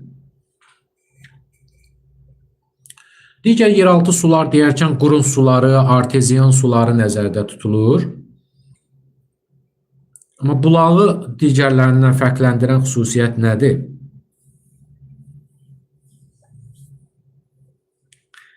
Tərkibi minerallarla zəngin olur.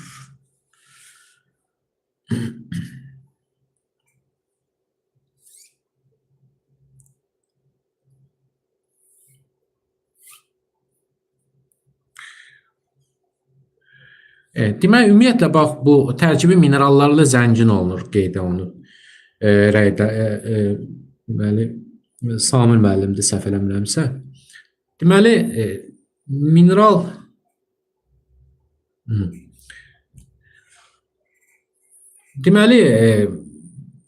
baxın, qurun sularının özünün də tərkibində minerallar çoxdur.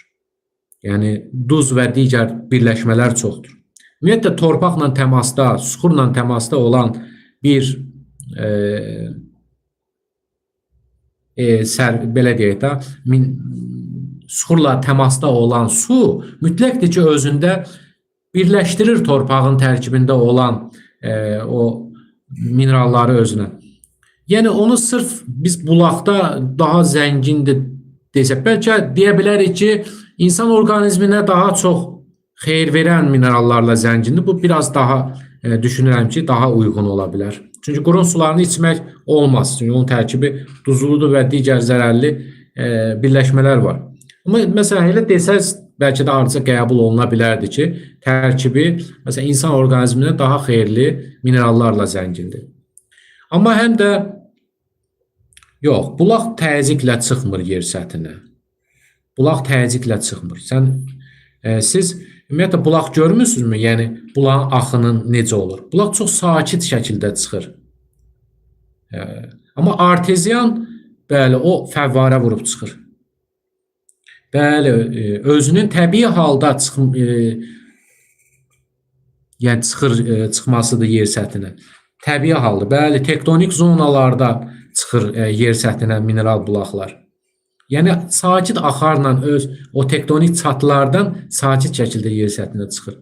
Amma layarası sular, yəni arteziyan sular, ona biz təzyiqli layarası su deyirik. İki su keçirməyən suxurun arasında yüksək təzyiq altında olur. Biz yer qazma işi aparırıq və dərin quyu vururuq. Turbanı ora salan kimi həmin o su çıxmağa yer axtarırıq, təzyiq altındayıq. Və fəvvarə kimi çıxır yer səthinə.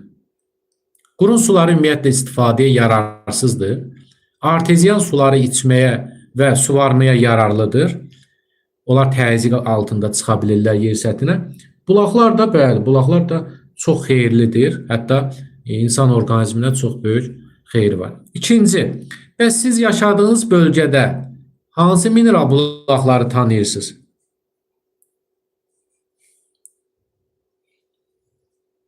Yaşadığınız bölgədə hansı mineral bulağının adını qeyd edə bilərsiniz?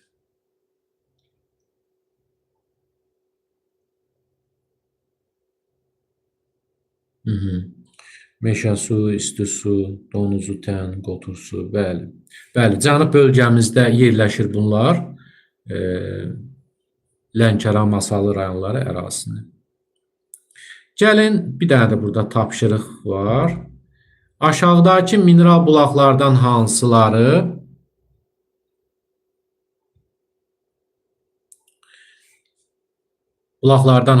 Kiçik Qafqaz və Qarabağ bölgəsinə aid deyil? Hansı yəni? Hansılar? Aşağıdakı mineral bulaqlardan hansılar Kiçik Qafqaz və Qarabağ bölgəsinə aid deyil?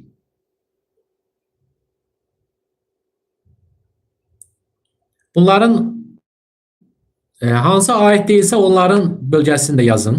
Harda yerləşdiyini də yazın.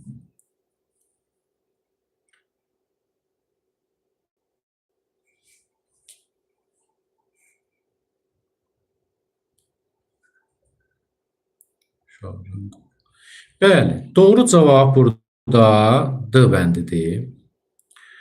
Nəyə görə? Çünki A bəndə Turş su və Şırlan bulaqları Şuşada yerləşirdi. Şuşada Qarabağ bölgəsinə, Kiçik Qafqazda. İsti su, o da Kəlbəcərdə, Tutqun Kəlbəcərdə, Minkənd Laçında, İsa Şuşada, yəni bu da Qalaltı və Xaltan isə, Qalaltı biz dedik Şabranda, müvafiq olaraq Şabranda, bir də Qubada yerləşir. Yəni bu da Böyük Qafqaza aiddir, ona görə deyibən. İsti su Kəlbəcərdə, Kiçik Qafqaza aiddir. Hansı mineral bulaq qrupu Naxçıvan ərazisində yerləşir? Naxçıvan ərazisində yerləşən bulaqlar qrupu hansıdır?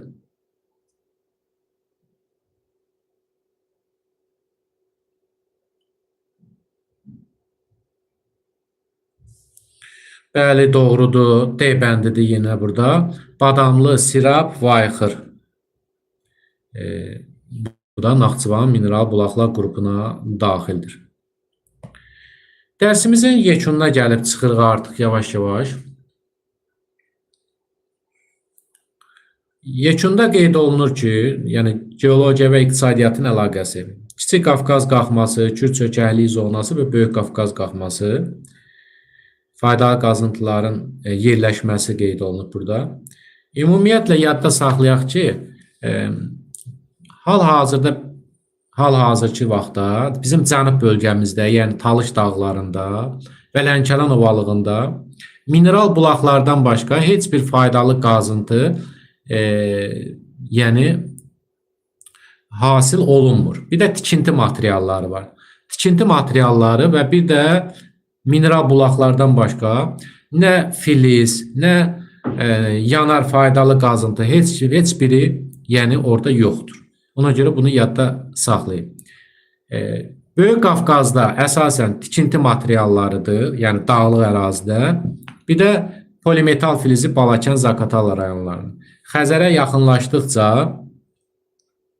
yaxınlaşdıqca deməli Böyük Qafqazda neft və qaz, mərmər yataqlarına rast gəlinir. Yox, orada müəllim, mən axı qeyd etdim, hasil olunmur. Yəni hasil olunmur. Ehtiyatları ola bilər. Lənkəranda çünki çökmə süxurlar var. Lənkəranda ola bilər ki, neft olsun. Amma hasil olunmur. Onu qeyd etdim. Kürd çökəkliyi zonasında faydalı qazıntılardan əsasən yanar faydalı qazıntılardır, bir də tikinti materiallarıdır. Kiçik Qafqazda neftdən başqa, yəni yanar faydalı qazıntılardan başqa hər şey var. Ümumiyyətlə, Kiçik Qafqazdır, Naxçıvandır, bizim faydalı qazıntılarla çox zəngin bölgədir. Ümumiyyətlə, Azərbaycanı ümumi götürdükdə çox zəngindir. Hətta Azərbaycanda məsələn daş-kəsəndə çıxarılan alnit ehtiyatları ondan alüminium istehsalında istifadə olunur. Daş-kəsəndə çıxarılır, gətirilir Gəncəyə. Gəncədə o saflaşdırılır. Saflaşdırıldıqdan sonra gətirilir Bakıya və Sumqayıta.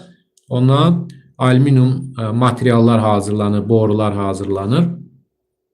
Qeyd edeyim ki, Azərbaycan alnit ehtiyatına görə dünyada Çindən sonra ikinci yerdə durur. Avropada isə ümumiyyətlə birinci yerdədir alnit ehtiyatlarına görə. E, Azərbaycanın geoloji quruluşu və faydalı qazıntılar mövzusu indi burada qoşulanların əksəriyyəti müəllimdir deyənə, ona görə asan gələ bilər mövzu, məlumatları var. Amma istər abituriyentlər üçün, istər uzun müddət coğrafiyadan ayrı qalmış, vaxtilə pedaqoji təhsil almış, coğrafiya ixtisası üzrə təhsil almış müəllimlər üçün çətinlik yarada biləcək mövzudur bu mövzu. Ona görə bu mövzunu daha yaxşı öyrənib yadda saxlamaq üçün mütləq özünüz üçün konspekt hazırlamalısınız. Başqasının konspektindən istifadə etmək yox ha, özünüz konspekt hazırlamalısınız. Daşkəsən, Gədəbəy, Kəlbəcər olmasa demək olar faydalı qazıntı baxımından çox zəngin olmarıq. İndi biraz müəyyən, bəli, xüsusilə filizləri qeyd etmək olar ki, filiz ehtiyatları məhz Daşkəsən, Gədəbəy, Kəlbəcərdə daha zəngindir. Bax, bizim deməli, əziz izləyicilər, çox sağ olun ki, vaxtınızı ayırdınız, bizim dərsimizə qoşuldunuz və çox fəallıq nümayiş elətdirdiniz. Bizim bu deməli dərsimiz, bu PDF material üzərindən mən sizə mövzunu izah elədim.